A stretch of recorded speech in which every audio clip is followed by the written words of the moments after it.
Question number 5, find sum of following the expressions. Question number A, part A में देखें 2x + 4y, -5y। अब ये एक expression है और ये सेकंड एक्सप्रेशन है, और इस पार्ट में वेरिएबल हैं x और y। इनको ऐड करना है इन दोनों एक्सप्रेशंस को, तो हम लिखेंगे इक्वल्स टू 2x + 4y, और जहाँ कोमा है वहाँ हम प्लस का साइन लगा देंगे, क्योंकि उसके बाद दूसरा एक्सप्रेशन शुरू होगा जिसको ऐड करना है हमने इस एक्सप्रेशन में, तो प्लस। और अब देखिए नेगेटिव नंबर है ना, तो हम -5y ऐसे नहीं लिख सकते, तो हमें ब्रैकेट लगानी पड़ेगी इन दोनों साइंस को सेपरेट करने के लिए। तो मैंने ब्रैकेट लगाई -5y, ये मैंने ऐड करके लिख दिया है। अब इसको ऐड करते हैं नेक्स्ट स्टेप में, 2x + 4y, ब्रैकेट सॉल्व करते हैं पहले, plus multiply with minus sign, answer is minus. ठीक है जी, 5y। अब ऐड करना है, ऐड हमने उन दो टर्म्स को करना है जिनमें सेम वेरिएबल है, यहाँ x है, यहाँ y है और यहाँ y है। इसका मतलब है इस टर्म को और इस टर्म को हम सॉल्व करेंगे। और दूसरा रूल भी देख लें कि इन दोनों का इंडेक्स यानी पावर भी सेम होनी चाहिए, तो पावर भी सेम है, तो इसका मतलब लास्ट टू टर्म्स को ही हम सॉल्व करेंगे। x वाली कोई और टर्म नहीं, ये एज इट इज़ आ जाएगा आंसर में, इक्वल्स टू 2x। और इसको कैसे सॉल्व करना है, पहले दो टर्म्स हैं +4y -5y, ऑपोजिट साइन है इन दोनों के साथ, तो ये होंगे हमेशा सब्ट्रैक्ट। ठीक है, ये रूल है, जब दो नंबर्स उनके साथ ऑपोजिट साइन हो तो वो हमेशा क्या होंगे, सब्ट्रैक्ट ही करेंगे हम उनको। और सब्ट्रैक्ट कैसे करना है, नंबर को नंबर से सब्ट्रैक्ट करना है, वेरिएबल एज इट इज़ आ जाएगा जब हम प्लस या सब्ट्रैक्ट करते हैं। तो 5 में से 4 को करें सब्ट्रैक्ट, और साइन लगाना है हमें बिगर नंबर को। पहले हम साइन लगाएंगे, bigger number is 5, negative sign, तो आंसर में आएगा माइनस। अब 5 में से 4 को सब्ट्रैक्ट किया, आंसर इज़ 1, और y वेरिएबल आ जाएगा ऐसे ही साथ। अब 1 लिख देंगे तो भी प्रॉब्लम नहीं है, अगर आप ना लिखेंगे तो भी प्रॉब्लम नहीं। तो ये आपका आंसर हो गया। पार्ट बी में देखें, पार्ट बी में यहाँ आपने किया है सब्ट्रैक्ट। आप याद रखेंगे जब दो साइंस के साथ, दो नंबर्स के साथ ऑपोजिट साइन आ जाए तो। पार्ट बी में देखें वेरिएबल्स हैं b और a, ठीक है, इक्वल टू b -b है, -b हम फर्स्ट एक्सप्रेशन तो हम एज इट इज़ लिख देंगे, -4a। अब जहाँ सेकेंड एक्सप्रेशन स्टार्ट होता है, कोमा है, वहाँ हम प्लस का साइन लगा देंगे। ठीक है, तो आगे वाली सारी टर्म हम यूँ ही लिख लेंगे, 7b -6a। ठीक है, अब हम करते हैं कि कौन सी टर्म्स जिनके साथ सेम वेरिएबल है, ये है b और ये है b वाली टर्म। अब इन दोनों टर्म्स में वेरिएबल b है और इसकी इंडेक्स भी सेम है, यहाँ पे कुछ नहीं लिखा तो 1 है, यहाँ पे कोई नंबर नहीं तो यहाँ पे वेरिएबल की पावर 1 है, -b और +7b। तो अब इन दोनों को हम कंबाइन करके लिखते हैं, यानी सेपरेटिंग वेरिएबल्स। वेरिएबल b को पहले लिख लें या a को पहले लिख लें, तो मैं लिखती हूँ b को पहले। सो पहले a को लिख लेते हैं, -4a -6a, -4a -6a। फिर b लिख लेते हैं, -b and +7b। First two terms और लास्ट टू टर्म्स को हम सॉल्व करेंगे, इक्वल टू माइनस और माइनस। देखें दो नंबर्स, दो टर्म्स सेम साइन, तो ये होंगे ऐड, और सेम साइन आएगा आंसर में, तो सेम साइन आ गया आंसर में। ऐड करना है दोनों नंबर के साथ जब सेम साइन हो, चाहे वो दोनों प्लस हैं चाहे वो दोनों माइनस हैं, तो आपने इनको ऐड ही करना है। अब हमारे पास दोनों साइन कौन से हैं, माइनस के, यहाँ भी माइनस और यहाँ भी माइनस, तो हम इनको करेंगे ऐड, नंबर्स को करेंगे ऐड, और आंसर में साइन वही जो इन दोनों के साथ है, माइनस लिख दिया, नंबर को करेंगे ऐड, 6 + 4, आंसर इज़ 10, और वेरिएबल एज इट इज़ आ जाएगा। ठीक है, तो फर्स्ट टू टर्म्स को कर लिया हमने सॉल्व। लास्ट टू टर्म्स को देखें, यहाँ +7b और -b ऑपोजिट नंबर आ गए, ऑपोजिट साइंस आ गए, तो जैसे यहाँ था ऑपोजिट साइन थे तो हमने सब्ट्रैक्ट कर दिया, यहाँ भी हम सब्ट्रैक्ट कर देंगे। और साइन हमने लिखा था बिगर नंबर का, बिगर नंबर था 5 और माइनस साइन था, तो आंसर में आया माइनस साइन। यहाँ बिगर नंबर है 7 और इसके साथ प्लस साइन है, तो आंसर में आएगा प्लस। यहाँ 1 है ना, b के साथ 1 कोई नंबर नहीं, तो यहाँ 1 है, 7 - 1 आंसर इज़ 6, और b वेरिएबल इसको हम एज इट इज़ लिख देंगे, तो ये है आंसर। नेक्स्ट पार्ट सी में वेरिएबल्स हैं d, c, c, d। ठीक है जी, तो अब हम देखेंगे प्लस करना है हमने, तो हम कोमा ख़त्म करेंगे और इसकी जगह लिखेंगे plus sign. Equal to 6d, first expression 6d minus 4c as it is आएगा 6d माइनस 4c। अब ये जो कोमा है इसकी जगह हमने लिख दिया प्लस। नेक्स्ट टर्म है -7c, तो हमने ऐसे तो नहीं लिखना, दो साइंस एक साथ आ रहे हैं तो हम लगाएंगे ब्रैकेट प्लस 6d, तो हमने लिख दिया 6d एंड ब्रैकेट क्लोज। ठीक है, नेक्स्ट स्टेप में ब्रैकेट को सॉल्व करेंगे। Equal to 6d minus 4c equal, ये मल्टीप्लिकेशन ब्रैकेट ख़त्म होगी जब हम साइन को अंदर मल्टीप्लाई कर देंगे। प्लस मल्टीप्लाई हो तो फ़र्क नहीं पड़ता। ठीक है, यहाँ अगर बाहर माइनस होता तो फ़र्क पड़ना था, तो अब जहाँ चूँकि प्लस है तो आप ये जो ब्रैकेट के अंदर लिखी हुई है ना टर्म्स, इसको एज इट इज़ यहाँ लिख दें, -7c प्लस 6d। मैं एक्सप्लेन भी कर देती हूँ। प्लस मल्टीप्लाई होता है जब माइनस के साथ, तो हमेशा माइनस आंसर आता है। 7c एज इट इज़, फिर साइन था plus, multiply with plus, answer is plus, और 6d एज इट इज़ आ गया। तो ये एक ट्रिक है कि जब ब्रैकेट के बाहर प्लस हो तो ब्रैकेट के इनसाइड जो भी एक्सप्रेशन है वो आपने एज इट इज़ लिख देना है। अब देखें डी वाली टर्म, ये है डी और ये है डी, और दोनों के साथ सेम साइन। यहाँ 6 के साथ कोई साइन नहीं है तो यहाँ प्लस साइन है, इट्स ऑब्वियस। 6 प्लस 6d और प्लस 6d, तो नंबर को नंबर में करें ऐड, 6 प्लस 6 आंसर इज़ 12, और variable d as it is आ जाएगा। अब c और ये है c। इससे पहले आप एक और स्टेप करेंगे, जैसे यहाँ मैंने वेरिएबल्स को सेपरेट किया था, तो हम इसको कर लेते हैं पहले। 6d और ये वाला जो 6d है ये भी प्लस में है, प्लस 6d, फिर -4c एंड देन -7c।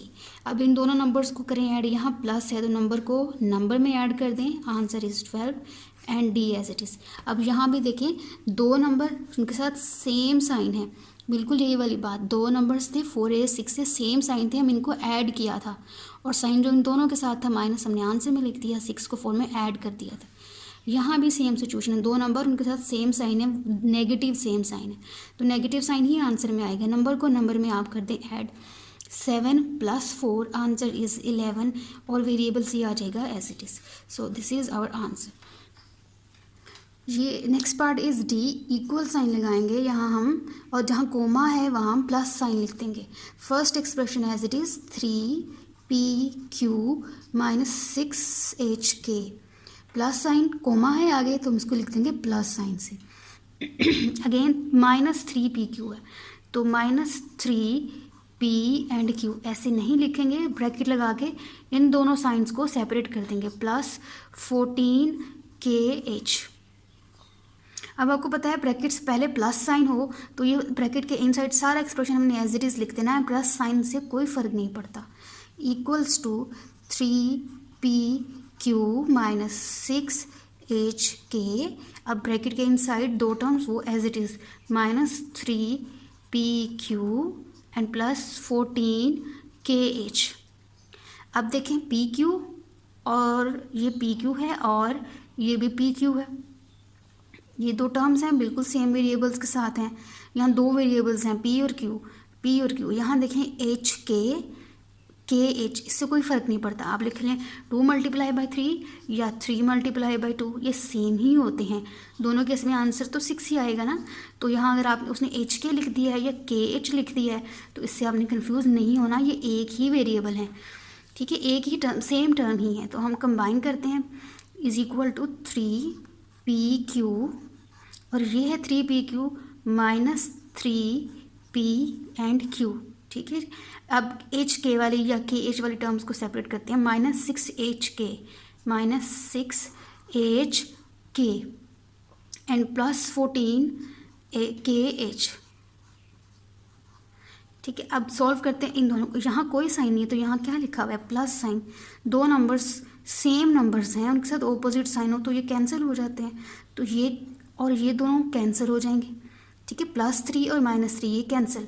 अब ये है हमारे पास 16 और 6, 14 और 6 दो नंबर्स हैं, 16 14 और 6, इनके साथ ऑपोजिट साइन है, उनके साथ वेरिएबल कौन सा है, एच के। वेरिएबल पहले हमने लिख दिया आंसर में। अब देखें दोनों नंबर्स के साथ जब ऑपोजिट साइन होते हैं हम हमेशा इनको करते हैं सब्ट्रैक्ट। ये मैंने लाइन लगा दी, यहाँ भी ऑपोजिट साइन था तो हमने सब्ट्रैक्ट किया, यहाँ भी ऑपोजिट साइन सब्ट्रैक्ट कर दिया, और यहाँ सेम साइन था, यहाँ ऐड अप हो गए। अब यहाँ ऑपोजिट साइन है तो यहाँ भी सब्ट्रैक्ट हो जाएंगे। 14 में से 6 को आप करें सब्ट्रैक्ट तो क्या आंसर आता है। और फिर आप देखेंगे बिगर नंबर 14 है तो 14 प्लस है, प्लस साइन आंसर में आएगा।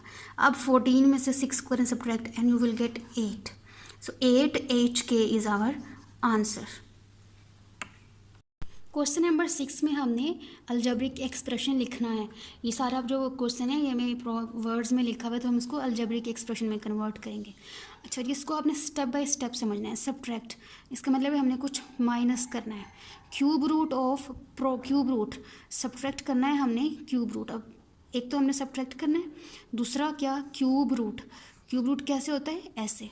अगर यहाँ कुछ नहीं लिखा हुआ तो यहाँ पे क्या है स्क्वायर, ठीक है। तो अगर क्यूब रूट कह दिया है तो यहाँ हम 3 लिख देंगे, ये होता है क्यूब रूट। सब्ट्रैक्ट करना है माइनस क्यूब रूट किसका, ऑफ का मतलब कि product of x and 3y।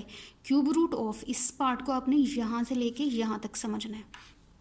Cube root लिख दिया, किसका, प्रोडक्ट, मल्टीप्लिकेशन आ जाएगा। कुछ भी इसके इनसाइड लिखते हैं ना, प्रोडक्ट किसका, x एंड 3y। तो ये है जी x और ये है 3y, ठीक है। ये है, हमने हाफ पार्ट अंडरस्टैंड कर लिया है। सब्ट्रैक्ट क्यूब रूट, ये हो गया क्यूब रूट ऑफ, किसका क्यूब रूट लेना है, of product of x and 3y। तो ये प्रोडक्ट है x एंड 3y, ठीक है जी। नेक्स्ट क्या है, किस में से सब्ट्रैक्ट करना है, इसको फ्रॉम स्क्वायर। अब हम स्क्वायर लिखते हैं। स्क्वायर कैसे लिखते हैं, ब्रैकेट लगा के, तो इसको हमने लिख दिया स्क्वायर। किसी चीज़ का स्क्वायर ब्रैकेट में लिखते हैं ना, तो इसकी इनसाइड अब क्या आना है, स्क्वायर ऑफ किसका स्क्वायर, सम आ गया। ए एंड बी, ये 3 पार्ट हमें क्वेश्चन में गिवन है। अब हम इनको रीअरेंज करते हैं। सब्ट्रैक्ट करना है इस सारी चीज़ को, ठीक है। सब्ट्रैक्ट करना है हमने cube root of product of x and 3y को माइनस, और ये कर दिया हमने इसको सब्ट्रैक्ट। ये सब्ट्रैक्ट हो गया, ये किस में से, फ्रॉम इस सारी चीज़ में से, और इसको हमने लिख दिया है ये। तो इसमें से इसको सब्ट्रैक्ट करना है। जैसे मैं कहूँ 2 में से 3 को सब्ट्रैक्ट करना है, 2 में से 3 को सब्ट्रैक्ट करना है तो 2 पहले आएगा ना। इसी तरह वो कह रहा है जो फ्रॉम होता है ना, फ्रॉम के बाद जो लिखी होती है वर्डिंग, उसको आप पहले लिखते हैं, उसमें से किसी चीज़ को सब्ट्रैक्ट करना है। तो फ्रॉम के बाद लिखा है square of sum of A and B, तो वो ये है square of sum of A and B. इसमें से हमने ये प्रोडक्ट, ये सारा सब्ट्रैक्ट करना है, तो इसको हम लिख देंगे स्टार्ट में, square of sum of A and B. तो ये आ गया हमारा आंसर।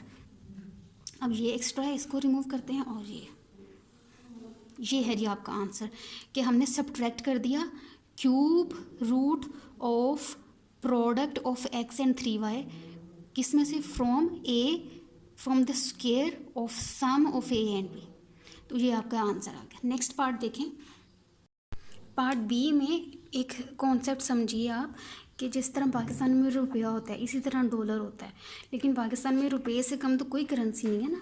1 रुपया और उससे कम तो कुछ भी नहीं होता। अब तो ऐसे नहीं होता ना कि रुपये से कम तो कुछ भी नहीं है। तो जैसे पैसा होता था पहले 20 पैसा 5 पैसा इस तरह, तो लेकिन जो USA है ना वहाँ डॉलर से कम भी एक करेंसी, और उसको कहते हैं सेंट्स, ठीक है। तो कितने सेंट्स मिल के डॉलर बनाते हैं, डॉलर बिगर है और सेंट्स स्मॉलर है। 100 सेंट्स हों, 100 सेंट्स इज इक्वल्स टू $1, ठीक है। ये है वहाँ पर। तो अब उसने लिखा हुआ है कि आपने वैल्यू, टोटल वैल्यू, इसको आपने लिखना है एक्सप्रेशन में, अलजेब्रिक एक्सप्रेशन में लिखना है total value of x 20 cent coin, एक उसने कहा 20 सेंट का कॉइन है, उसके साथ उसने मल्टीप्लाई कर दिया है x, and y $5 note in cent. अब ये सेंट में है और ये वाली जो वैल्यू है ये डॉलर में है, ठीक है। इनको आपने सेंट में लिखना है और फिर इसकी टोटल वैल्यू बतानी है। इसको आप सबसे पहले कैसे लिखेंगे, x 20 सेंट, इसको आप लिखेंगे 20x सेंट्स, ठीक।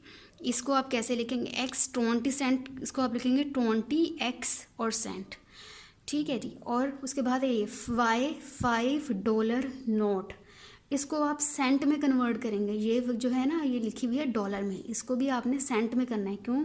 क्योंकि उसने बताया है कि हम सेंट में लिखें इसको, टोटल वैल्यू को सेंट में कन्वर्ट करें। टोटल वैल्यू किस में होनी चाहिए? सेंट्स में। तो इसको हम कर लेते हैं पहले सेंट्स में कन्वर्ट। ये एक हमारे पास एक्सप्रेशन आ गया। दूसरा देखें, दूसरे में वाई $5, वाई 5, और जहाँ डॉलर लिखा है डॉलर की जगह लिखेंगे 100 सेंट, तो 100 और आगे लिख दिया हमने सेंट्स। ठीक है जी। तो ये किसके इक्वल आ गया? वाई हम बाद में लिखेंगे, जैसे हमने यहाँ लिखा, आप इसको लिखेंगे 500 से मल्टीप्लाई कर दिया 500, फिर आप लिखेंगे वेरिएबल वाई और देन सेंट्स।